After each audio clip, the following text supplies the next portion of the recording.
Hi, everybody. So the talk of today is about this web framework. Is an async web framework for making applications with Python. And before we start, I'm going to say just a couple of things about me, about myself. I'm Giovanni. I work as a web developer and site reliability engineer since last 10 years or something. I'm quite in love with Python since 2010, and I'm actually a platform engineer at Casavo. So usually the first question I get when I talk about Emmett is this question. So why another web framework in 2022? Because, you know, it sounds quite like a meme. Instead of using one of the numerous options out there, I made another one. But actually, the real question was this, because in reality, Emmett started as a project in 2014. And when I first got this question, I answered with, let's say, a joke, which is, why not? Actually, I mean, of course it's a joke, but it's actually also a good answer in my opinion, because whenever you choose, let's say, a library or a framework to develop stuff, is not, I mean, nobody said you should stick with the two main options you have out there, and also it's not necessary to agree with all the convention someone else picked for you writing a library. And I started writing a framework because I found myself several times in my developer life facing myself, asking myself, why should I write this line in this way? Why should I do this particular thing in this way that doesn't fit my, how to say, way of thinking? And seeing the option out there in 2014, I ended up with the only viable option to actually start something new. And what is writing a framework from the beginning? I like to consider a framework a tool, and if you look on the dictionary by the definition of a tool, the idea is that it's something intended to make a task easier. And I think that the keyword here is easier. So, and again, is one of the reason I started a new project, because several times I found myself fighting with part of frameworks out there, and even with people saying to me, "Aren't you actually reinventing the wheel? I mean, how can be so different a framework between another? I mean, the final aim is the same. The final destination is the same." And to those people asking me this question, I actually try to suggest to look at this picture. So whenever you go to a shop looking for a screwdriver, you actually find plenty of options. So I ask, do we actually reinvent the screwdriver every year? No. The thing about tools to be effective, to make a task easier, in my opinion, is that there are a lot of, let's say, variables involved. Like for a screwdriver, even if you have two kinds of screwdrivers out there, except for Apple computers, never open up an Apple computer. There's a lot of variables, like the shape of your hand, where is the screw you have to tackle, etc., etc. And this is why I think having more option also for development tools and libraries and framework frameworks is a good option, actually. Because at the end, as a developers, we are all inventors. We try to solve problems. We try to change people interact with software, with machines, and choosing a tool, choosing a library is actually choosing a way of thinking, a way of making reality out of something you write on paper or on code. And so the definition of web framework I love to give is actually a tool that is intended to let write your application easier than without it. And the keyword again here is easier. So when I started writing a framework, I just wrote down 3 principles I wanted in a framework. And the first one is that as a developer and as an inventor, I want to focus on my product. I don't want to lose time, like try to understand what is the best way to do like common things with a specific framework. I want to focus on the business logic of my application. I want to focus on solving the actual problem. The second principle is that we all love magic, even dark magic. But especially for web frameworks, I think that the control, you need to still have the control of what's happening. There are several frameworks out there that hide too much from you, and when things get complicated, it's not so easy to actually follow the entire flow of what's happening. And the third principle I wanted is that performance does matter.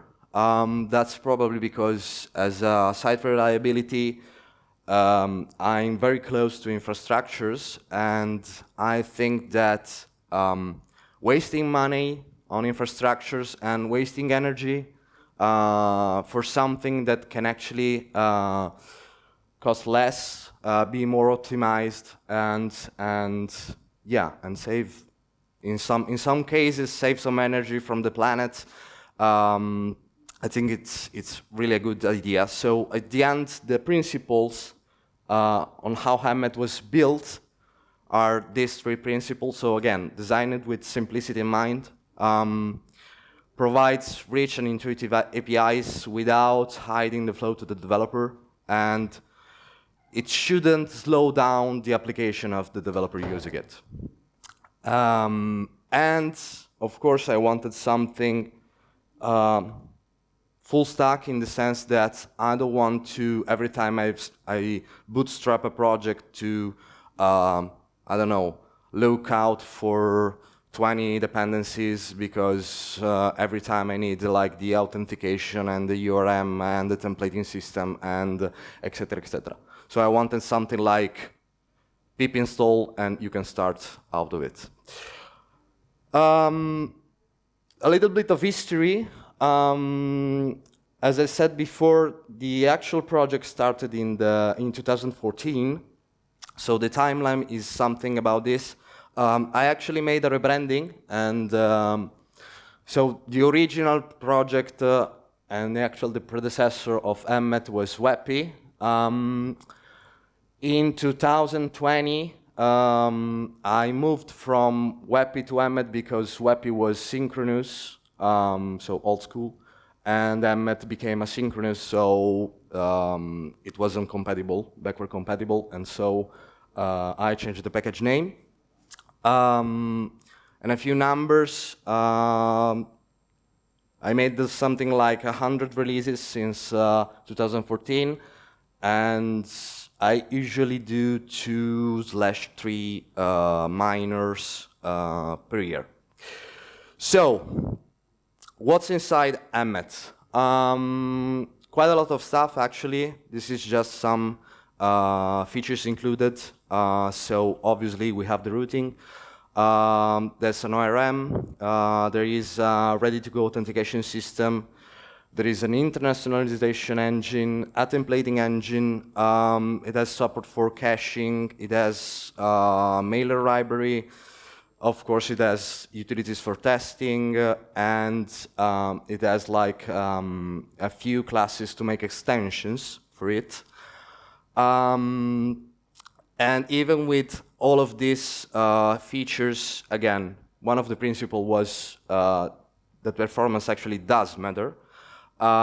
Because, again, in my experience, it seems like when you look at the environment of available frameworks out there, you usually have two options. So you can go usually with the full stack, which is usually slow, or you can pick like a micro framework, which is faster, but then you don't have like tons of features, so you usually end up adding like 40 dependencies to your PyProject file. And I mean, it's strange because sometimes I feel like I'm the only one asking this question. I mean, why we have this distinction? And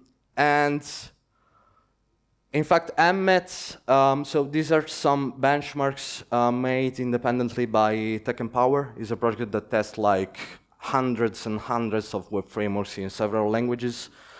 And the thing I like, I ended up making Emmett like a full stack framework, which is actually quite performant. So you see that this is like a plain text benchmark, and it performs better than FastAPI, Django Flask, of course.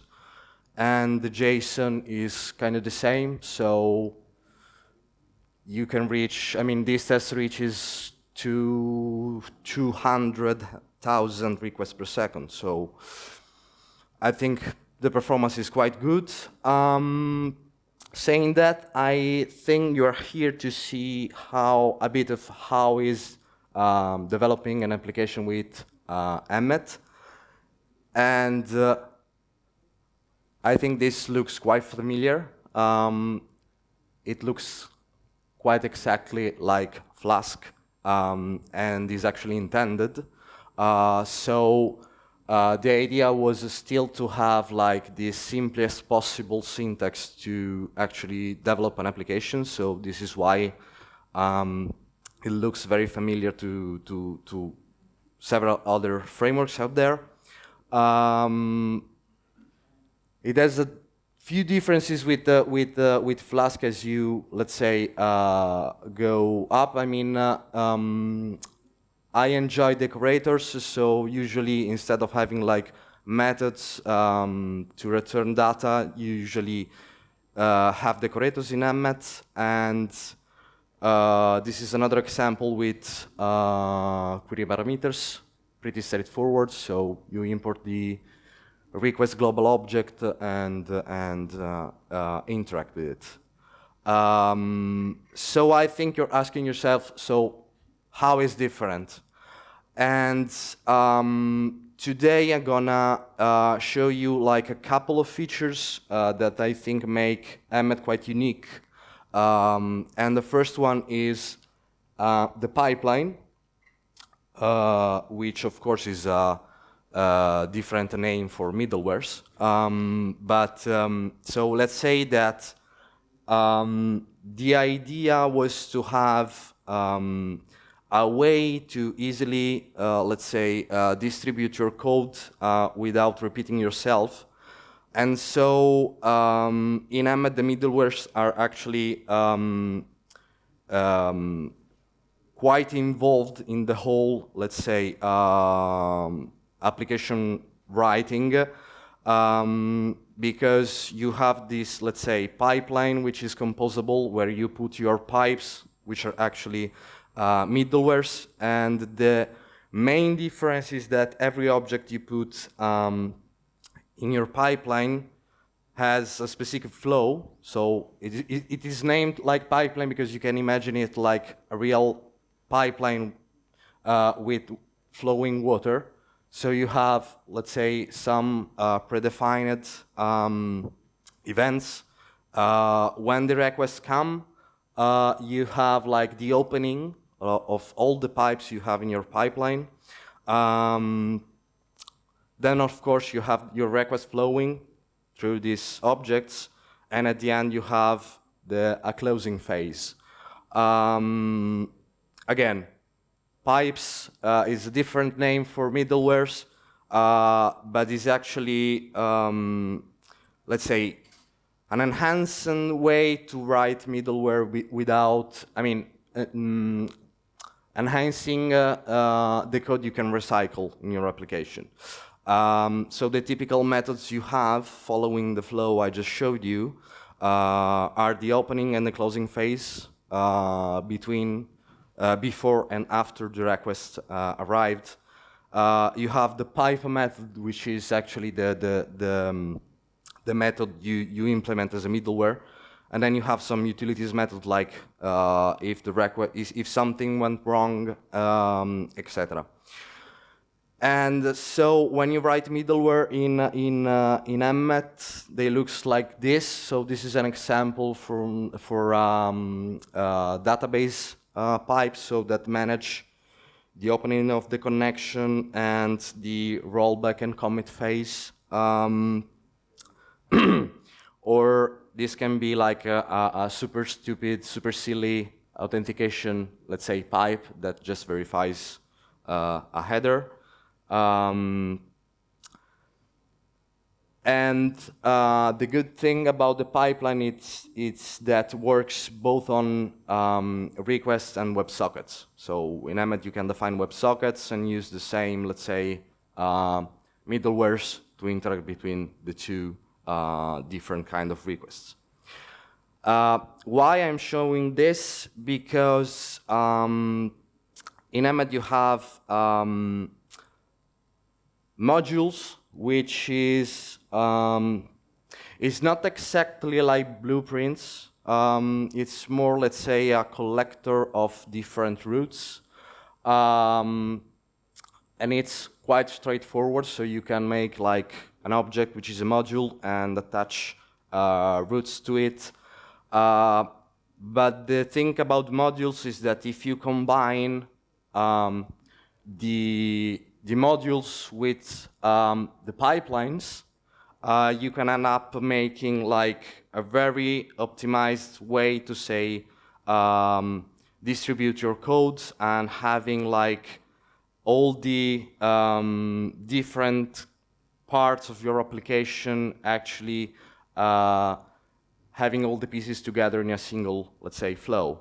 So this usually is perfect to when you write up APIs, because you can distribute, let's say, the code in these tiny pieces and write your pipelines directly. It's if you ever tried Phoenix with Elixir, in Elixir language, Phoenix has like kind of the same thing. They name it plugs. In Emmett are pipes. And the other thing I wanted to show you is the REST extension. In Emmett, let's say that it's quite easy to write a JSON API in the REST format. And this is usually require like minutes to write like basic, let's say, endpoint, REST endpoint. So I usually when I need to prototype something, let's say an MVP or something, I can bootstrap a project like in 5 to 10 minutes. And I'm gonna show you how it works. So you usually start from the model for your table. So this is like to-do example. So let's say we want to make a REST endpoint for creating to-dos. So we have a title for the task we have to make, a boolean for when it's done, a priority, and a datetime column for when we did it. there are a couple of lines about the donut field. So we say that we don't want to make the value changeable from the outside. We manage it. And in fact, we define like a super simple callback to set the completion date when we actually receive the Boolean as true from the client. Once you defined your model, you can actually initialize the application, import the REST extension, define your database, pass your model to the database instance, add the pipe to the pipeline for the database connection, and then in one line you can write instantiate the REST module from the extension, and that's pretty much of it. So with this 25 lines we wrote, we can just issue 3 commands, generate the migration automatically for the database, apply the migrations to the database, and just bootstrap the project. And with a couple of cool requests, it's all in place. So the REST module defines like 5 different endpoints. So you have like an index endpoint, which is the one I'm showing here, which is actually a list of tasks which supports pagination. There is a query language which looks like it's a bit inspired to MongoDB if you ever use MongoDB. You have, of course, the get endpoint, so you can get with the single ID, the single task. And you have the post endpoint to create new tasks, and the put and the patch one and the delete one to make everything else. And if you are asking yourself, do I have like the OpenAPI schemas from that? Yes, you can have them. You just can use the documentation module of the REST extension, instantiate it, and it provides you both the endpoint for the schemas in JSON and YAML, and also the UI for the OpenAPI stuff. So, what about the future? Next, let's say revisions already planned. There is a 2.5 release that will probably getting out this fall. Main features will be that I'm quite in love also with Rust ultimately, so I'm rewriting like the server side to stop using Uvicorn and having a Rust implemented server. A few additional features for the ORM, and let's say that without any estimated time of arrival, the next major will try to focus having like an async ORM, but I mean it's quite a complicated topic, so don't expect to see it shortly. Also, there are some plans with some additional extensions trying to, let's say, facilitate, let's say, the front-end development with Emmett. I mean, more integrated. Of course, you can use React with Emmett, but let's say I would love to have an extension to have everything booted up easily. And if you want to help the project, we're always looking for, practically speaking, everything. So bug hunters, contributors, if you want to add documentation, make extensions, whatever, you're welcome. And that's been it. I will leave a few minutes for questions if we have. Thank you. A big round of applause for Giovanni.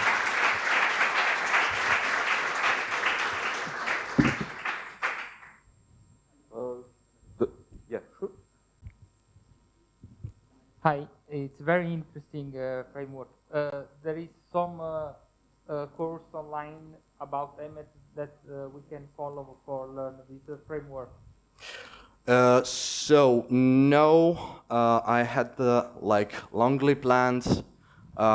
So I mean, I think one of the thing I can't be is I'm not good at marketing. So so there's a few years ago I wanted to make some, let's say, YouTube videos, but it's not exactly my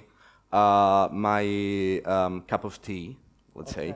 But on the official documentation on the website, emmett.sh, there is a tutorial to make a blog, which covers, let's say, not everything, but at least I would say 70% of the things. So that's probably the first point you want to touch, the tutorial on the documentation. Yeah, thank you.